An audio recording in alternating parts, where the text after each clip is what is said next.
네, 오늘 설교 본문은 비교적 긴 본문이라고 할 수 있습니다. 그런데 오늘 본문을 쓴 시편 저자는 이렇게 긴 본문을 쓰면서 매 구절마다 감사하라를 반복하였습니다. 오늘 본문이 모두 26절인데 26절 중에 한 구절도 빠짐없이 매 구절마다 감사하라를 언급했습니다. 뿐만 아니라 시편 저자는 매 구절마다 감사하라를 언급하면서 매 구절마다 왜 우리가 감사해야 되는지, 뭐 때문에 감사해야 되는지 그 이유를 밝히고 있습니다. 그 이유들을 비슷한 유형별로 이렇게 묶어보면 다음과 같이 네 가지로 요약할 수 있습니다. 우리가 하나님께 감사해야 될 그 첫 번째 이유는 우리가 누리고 있는 모든 자연 환경이 하나님으로부터 왔기 때문입니다. 하나님이 모든 자연 환경을 만드셨기 때문입니다. 오늘 본문 5절에서 9절까지는 자연 만물을 만드신 하나님께 감사하라 이런 내용으로 구성되어 있습니다. 하늘을 지으신 이에게 감사하라, 땅을 물 위에 펴신 이에게 감사하라, 큰 빛들을 지으신 이에게 감사하라, 해로 낮을 주관하신 이에게 감사하라, 달과 별들로 밤을 주관하게 하신 이에게 감사하라. 자, 이 구절들은 곧 자연을 만드셨을 뿐만 아니라 그 자연의 혜택을 우리로 하여금 마음껏 자유롭게 누리도록 하게 하신 것에 대해서 감사하라는 그런 권면입니다. 우리가 누리고 있는 모든 자연 환경은 하나님이 지으신 하나님의 작품입니다. 따라서 하나님 것입니다. 낮에 따사로운 햇빛, 밤에 은은한 달빛, 그리고 밤하늘을 수놓은 수많은 별빛들, 이 모든 것들은 하나님이 지으신 하나님의 작품입니다. 봄, 여름, 가을, 겨울, 사계절, 계절마다 피는 아름다운 꽃들, 지금 우리가 즐기고 있는 가을 단풍들 역시 하나님의 작품입니다. 자, 그런데 하나님께서 이 모든 것들을 우리로 하여금 공짜로 누리게 하셨습니다. 햇빛, 공기, 바람, 비 이런 것들은 매우 흔한 거지만 없어서는 안 될 아주 중요한 요소입니다. 그런데 이렇게 삶에서 가장 중요하고 없어서는 안 될 이런 것들을 모두 공짜로 누리게 하셨습니다.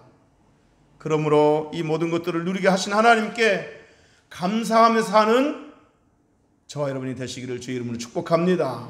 하나님의 피조물로서, 특별히 하나님께 구원받은 하나님의 자녀로서 더더욱 저와 여러분은 이 모든 것들을 누리게 하신 하나님께 감사하며 살아야 될 줄로 믿습니다. 우리가 지금도 숨쉬고 있는 공기, 당연한 것이 아니라 하나님의 은혜인 줄로 알고 감사하면서 숨을 쉴 수 있기를 주의 이름으로 축복합니다. 저는 숨을 쉴 때 어느 때는 정말 감사하면서 숨을 쉴 때가 있습니다.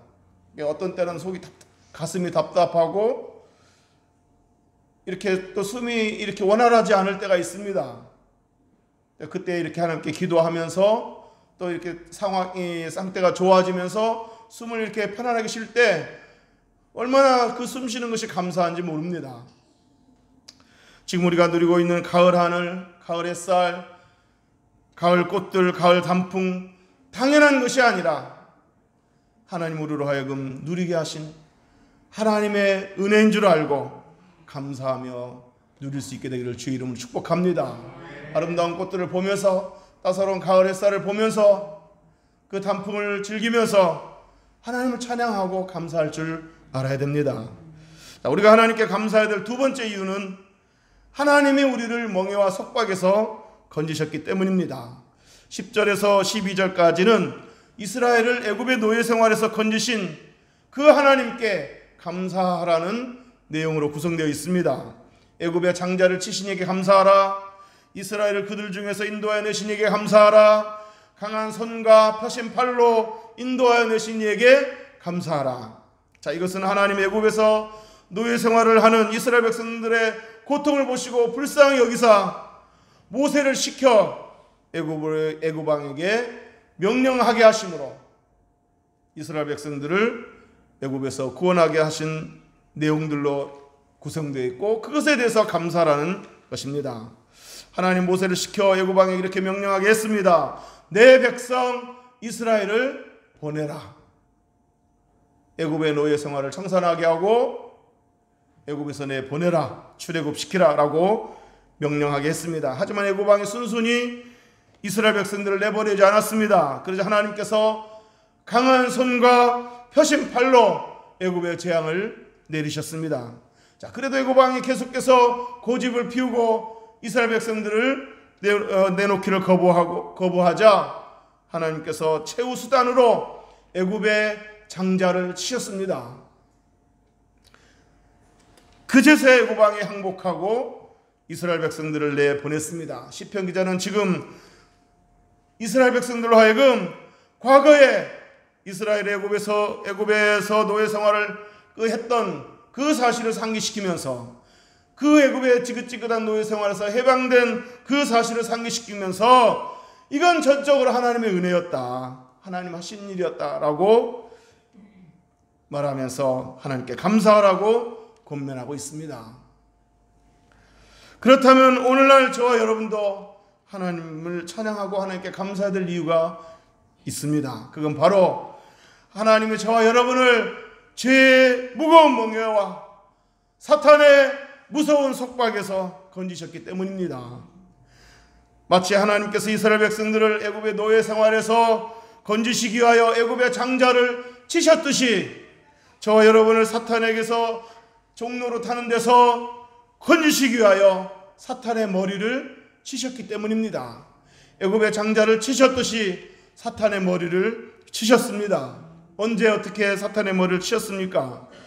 창세기 3장 15절에 보면 이렇게 미래에 있을 일을 예언했습니다. 내가 너로 여자와 원수가 되게 하고 네 후손도 여자의 후손과 원수가 되게 하리니 여자의 후손은 네 머리를 상하게 할 것이요 너는 그의 발꿈치를 상하게 할 것이니라 라고 예언을 했습니다. 자, 이 예언에 의하면 장차 여자의 후손과 뱀의 후손이 서로가 원수가 되어 싸우게 된다고 했습니다.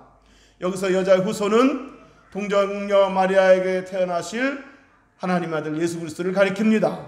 그리고 사탄의 뱀의 후손이란 사탄과 그의 추종 세력을 가리킵니다. 자, 그런데 장차 여자의 후손과 뱀의 후손과의 싸움에서 뱀의 후손은 여자의 후손의 발꿈치를 상하게 하지만 여자의 후손은 뱀의 후손의 머리를 상하게 한다고 했습니다. 자, 이 예언은 십자가 사건에서 그대로 성취가 되었습니다. 이 예언대로 여자의 후손 예수님이 사탄의 공격을 받아 십자가에서 고난과 죽음을 당하셨습니다. 그러나 예수님께서는 십자가에서 죽으신 후 그 3일 만에 죽음의 권세를 이기시고 부활하셨습니다. 그리하여 십자가의 보혈의 공로와 예수님의 그 부활로 말미암아 사탄에게 종로로 타는 자들을 구원할 수 있게 하셨습니다. 이것은 그 사탄의 머리를 박살내게 한 십자가의 승리인 것입니다.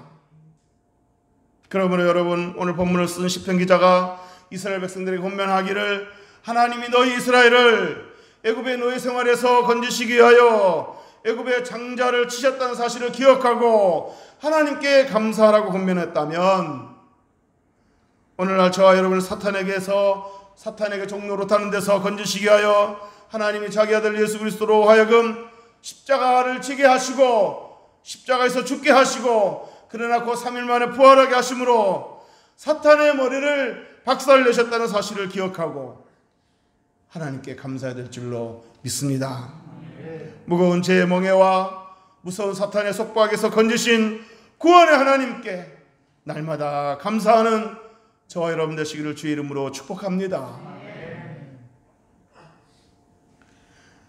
우리가 하나님께 감사해야 될 세 번째 이유는 하나님이 우리를 구원하신 후에도 계속해서 우리를 돌보시고 계시기 때문입니다. 시편 저자는 하나님 이스라엘 백성들을 애굽의 노예 생활에서 해방시켰을 뿐만 아니라 애굽에서 나오게 한 후에 계속해서 이스라엘 백성들을 돌보셨습니다. 그들을 인도하셨습니다. 그들의 필요를 채워주셨습니다. 그러므로 이렇게 출애굽 이후에도 계속해서 이스라엘 백성들을 인도하시고 돌보신 하나님 은혜에 감사하라고 시편 저자는 권면하고 있는 겁니다. 이스라엘 백성들이 애굽에서 나와 애굽의 종살이는 벗어났기는 했지만 출애굽 이후의 삶은 순탄치가 않았습니다. 하나님이 약속하신 가나안으로 가는 길목에는 어려움도 많았고 위기도 많았습니다. 그렇지만 그때마다 하나님은 이스라엘 백성들을 돌보시고 인도하셨습니다.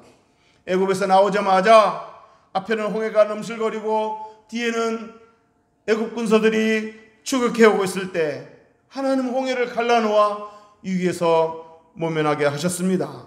13절에서 15절까지가 바로 홍해 사건에 관한 내용입니다. 홍해를 가르신 이에게 감사하라. 이스라엘을 그 가운데로 통과하신 이에게 감사하라. 바로와 그의 군대를 홍해에 엎드러뜨리신 이에게 감사하라 라고 그 홍해 사건을 언급하면서 하나님께 감사하라고 시편 저자는 말하고 있습니다. 뿐만 아니라 이스라엘 백성들은 출애굽 이후에 가나안으로 가는 길목에서 전쟁도 만났습니다.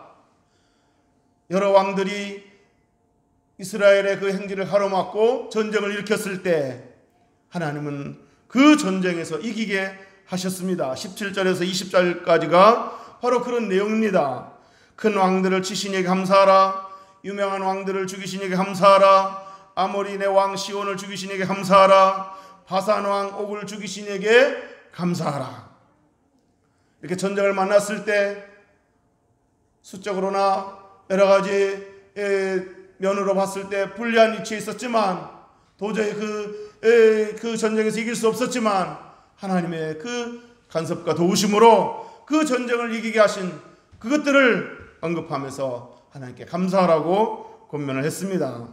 하나님의 도우심은 여기에서 그치지 않았습니다. 가나안으로 가는 길목에는 먹을 양식과 마실 물도 필요했습니다. 그렇지만 그때마다 하나님은 역시 그들의 필요를 채워주셨습니다. 먹을 것이 필요했을 때는 만나와 며칠하기로 먹이셨고 마실 것이 필요했을 때는 안반수를 터뜨려 생수를 마시게 하셨습니다. 25절에 보면 모든 육체에게 먹을 것을 주신 이에게 감사하라 라고 감사를 권면했습니다. 이렇게 하나님은 이스라엘을 애굽에서 건지신 이후에도 계속해서 그들을 돌보시고 인도하시고 채워주셨습니다. 여러분, 만약에 하나님이 출애굽시킨 후에 내가 너희들을 애굽에서 해방시켜줬으니 이제 너희들 가나안으로 가는 길에는 광야길에 행진할 때는 너희들이 알아서 해라 라고 말씀하셨다면 이스라엘 백성들은 광야에서 다 죽었을 겁니다. 그러나 하나님 이스라엘 백성들을 성실하게 신실하게 돌보시고 인도하시고 도우셨기에 그들은 마침내 하나님 약속하신 가나안에 정착할 수 있게 되었습니다. 마찬가지로 하나님께서 저와 여러분을 죄와 사망에서 건지신 이후에 이제 내가 너희들을 죄에서 건졌으니 알아서 살라고 방치하셨다면 이 험한 세상에서 우리가 어떻게 살아나갈 수 있었겠습니까? 지금까지 하나님의 은혜로 살아온 줄로 믿습니다. 해로울 때 안아주시고 위로해 주셨고 눈물 날 때 눈물 닦아주셨고 힘들고 지칠 때 세움 주셨고 넘어졌을 때 일으켜 주셨고 약할 때 강건하게 하셨고 병들었을 때 치유해 주셨고 두려울 때 손잡아 주셨고 어디로 가야 될지 모를 때 갈 길을 인도해 주셨고 어떻게 해야 될지 모를 때 지혜를 주셔서 오늘까지 살아온 줄로 믿습니다. 그야말로 지금까지 걸어온 길목마다 순간순간마다 하나님의 은혜가 아니었던 적이 한 번도 없었습니다. 저와 여러분의 목자가 되어주시고 자상한 아버지가 되어주셔서 날마다 돌보아주시고 인도해주시고 채워주시고 붙들어주신 하나님께 감사하는 저와 여러분 되시기를 주의 이름으로 축복합니다. 마지막으로 하나님께 감사해야 될 네 번째 이유는 하나님의 성품이 선하시고 인자하시기 때문입니다. 여호와께 감사하라. 그는 선하시며 그 인자하심이 영원함이로다. 신들 중에 뛰어난 하나님께 감사하라. 그 인자하심이 영원함이로다. 주들 중에 뛰어난 주께 감사하라. 그 인자하심이 영원함이로다. 홀로 큰 기이한 일들을 행하신 이에게 감사하라. 그 인자하심이 영원함이로다. 시편 기자는 이스라엘 백성들을 구원하시고 돌봐주신 하나님은 모든 신들과 모든 통치자들 중에 가장 뛰어난 분이실 뿐만 아니라 그분은 선하시고 인자하신 분이다라고 말했습니다. 그러면서 이렇게 선하시고 인자하신 하나님께 감사하라고 권면하고 있는 겁니다. 여러분은 하나님의 성품이 선하시고 인자하시다는 것이 얼마나 천만 다행인지, 하나님의 성품이 선하시고 인자하시다는 것이 얼마나 감사한 일인지 생각해 보셨습니까? 만약에 모든 능력과 지혜에 있어서 이렇게 뛰어나다고 하신 분이 뭐든지 홀로 마음대로 할 수 있다고 이렇게 하시는 이 하나님이 악하고 잔인한 분이라면 얼마나 끔찍한 일이겠습니까? 얼마나 두렵겠습니까? 만약에 우리 하나님이 조선시대 연산군과 같이 악하고 잔인하고 변덕스러운 분이라면 우리의 삶은 하루하루가 공포 그 자체일 것입니다. 연산군 밑에 있는 신하들과 백성들은 그야말로 하루하루가 살얼음을 겪는 그런 날이었을 것입니다. 기분 좋을 때는 다행이다 하지만 기분이 나쁜 모습이다 하면은 얼마나 또 두렵겠습니까? 그러나 다행히도 우리 하나님은 선하시고 인자하신 분이라고 했습니다. 그러므로 만왕의 왕이신 하나님이 선하시고 인자하신 성품을 지녔다는 것은 저와 여러분에게 큰 감사 제목이고 크게 감사해야 될 이유가 되는 줄로 믿습니다. 간혹 아이를 입양하고서 그 아이를 학대하는 양부모가 있습니다. 심지어 자식을 낳고서 자기 자식을 학대하는, 죽게 하는 부모도 있습니다.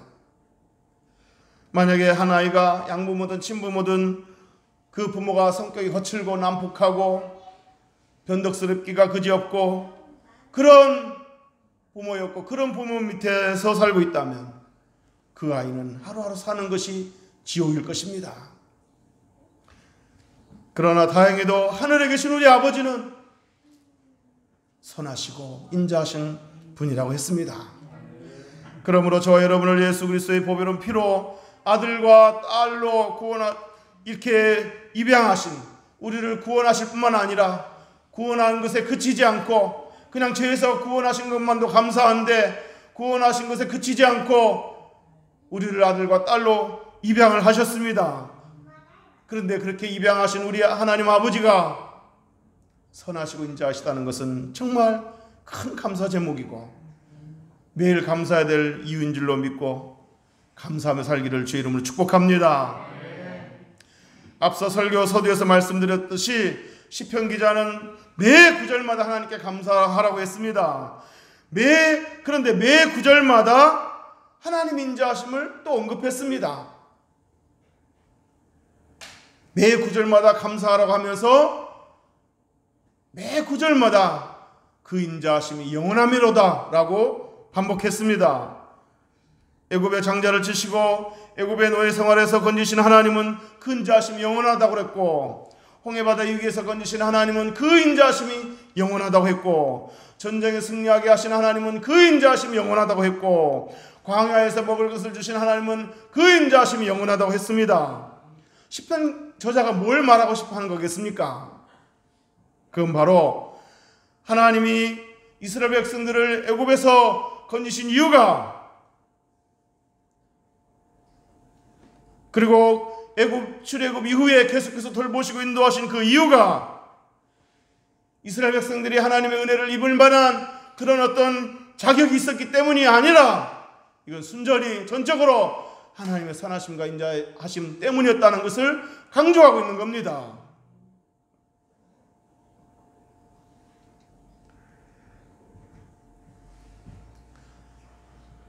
또한 하나님이 이스라엘 백성들을 건지시고 도우시고 채워주신 이유도 하나님의 능력이 남아 돌아서가 아닙니다. 하나님의 능력을 어디 써먹을 데가 없어서가 아닙니다. 물론 하나님의 능력이 있어서 그 능력으로 이스라엘 백성들을 건지셨고 계속해서 도우시고 돌보셨던 것은, 그들의 필요를 채우셨던 것은 사실이지만, 그러나 여러분, 아무리 하나님께 능력이 많아도 하나님의 성품에 선하시고 인자하시지 않았다면 이스라엘 백성들은 가나안에 정착하지 못했을 것입니다. 항상 불평하고 원망이 많았거든요. 그런데도 그들을 불쌍히 여기시고 가나안까지 정착할 수 있게 하셨던 것은 그들이 어떤 자격이 있어서가 아니라 이건 순전히 하나님의 선하심과 인자하신 성품이었다는 겁니다. 하나님 능력이 많아서도 아니었고, 능력을 어디 써먹을 데가 없어서 이스라엘 백성들을 그에게 그 능력을 쓰신 것이 아니라 하나님의 성품 때문이었습니다. 하나님의 신실함 때문이었습니다. 하나님의 선하심과 인자하심 때문이었습니다. 그래서 시편 기자는 매 구절마다 하나님께 감사하라고 권면하면서 매 구절마다 그 인자하심이 영원함이로다 라고 반복해서 언급했던 것입니다. 이제 말씀을 정리하겠습니다. 다윗은 시편 23편에서 이렇게 고백했습니다. 여호와는 나의 목자시니 내가 부족함이 없으리로다. 그가 나를 푸른 풀밭에 누이시며 실만한 물가로 인도하시는도다. 내 영혼을 소생시키시고 자기 이름을 위하여 의의 길로 인도하시는도다. 내가 사망의 음침한 골짜기로 다닐지라도 해를 두려워하지 않을 것은 주께서 나와 함께 하심이라. 주의 지팡이와 막대기가 나를 안위하시나이다. 주께서 내 원수의 목전에서 내게 상을 차려주시고 기름을 내 머리에 부으셨으니 내 잔이 넘치나이다. 그리고 마지막에 이렇게 말했습니다. 내 평생의 선하심과 인자하심이 정령 반드시 기필코 나를 따르리니 내가 여호와 집에 영원히 살리로다.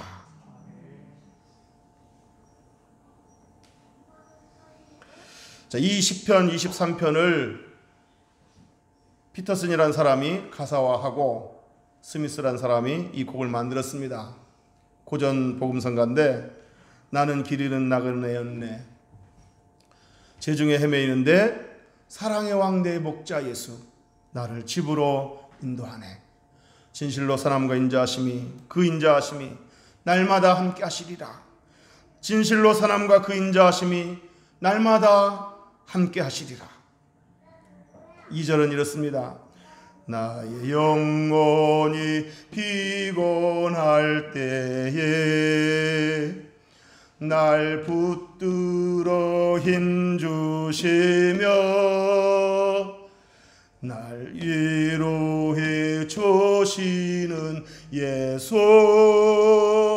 나와 언제나 동행하네. 진실로 선함과 그 인자하심이 날마다 함께 하시리라. 진실로 선함과 그 인자하심이 날마다 함께 하시리라. 아멘. 3절에는 내가 이 세상 살아갈 동안 주는 곁에 함께 하사 늘 보호해 주시는 예수 나를 안전케 하시리라. 진실로 선함과 그 인자하심이 날마다 함께 하시리라. 진실로 선함과 그 인자하심이 날마다 함께 하시리라. 여러분, 다윗이 시편 23편에서 고백했던 중요한 핵심은 바로 이거라고 생각합니다. 여호와 하나님께서 목자가 되어주시고, 그래서 때로 푸른 풀밭과 실만한 물가로 인도해 주시고, 때로 사망은 음침한 골짜기를 다닐 때 두렵지 않도록 함께 해주시고, 그 지팡이와 막대기로 안위해 주시고, 때로 원수들이 보는 눈앞에서 상을 차려주심으로 과분한 사랑을 받게 해주신 것, 이 모든 것은 다윗 자신이 하나님의 은혜를 받을 만한 자격을 갖추어서가 아니라 하나님의 능력이 남아도로서가 아니라 하나님의 성품이 선하시고 인자하시기 때문이라는 겁니다. 그래서 다윗은 하나님이 푸른 풀밭으로 실만한 물가로 인도하셨고, 사망의 음침한 골짜기를 다닐 때에도 함께 하셨고, 주의 지팡이와 막대기로 지켜주셨고, 원수들이 보는 눈앞에서 상을 차려주심으로 비천한 자기 자신을 존귀케 하셨던 것은 하나님의 선하심과 인자하심이라고 말하면서, 내 평생의 선하심과 인자하심이 반드시 나를 따르니, 지금까지 그 사람과 인자하심이 나를 따라준 것처럼 앞으로도 평생에 여호와의 집에 이를 때까지 나를 따르리니 내가 여호와의 집에 영원히 살리로다 라고 고백을 했던 겁니다. 마찬가지로 하나님은 저와 여러분의 목자가 되어주셔서 때로 평안한 길로 인도하시고, 때로 고난 어려운 길, 위급한 길을 만날지라도 위로해 주시고 보호해 주시고 함께 해 주시고, 그래서 비천한 저와 여러분을 과분한 사랑을 받게 하셔서 존귀한 자리에 앉게 하신 것은 우리에게 결코 그런 사랑을, 은혜를 받을 만한 자격이 있어서가 아니라, 하나님의 능력을 어디에 써먹을 데가 없어서가 아니라, 오직 하나님이 선하시고 인자하신 분이시기 때문인 줄로 믿고 감사하는 저와 여러분 되시기를 주님의 이름으로 축복합니다. 아멘. 다윗처럼 내 평생의 선하심과 인자하심이 반드시 나를 따르리니 내가 여호와의 집에 영원히 살리로다 라고 고백하는 저와 여러분 되시기를 주님의 이름으로 축복합니다. 기도하겠습니다.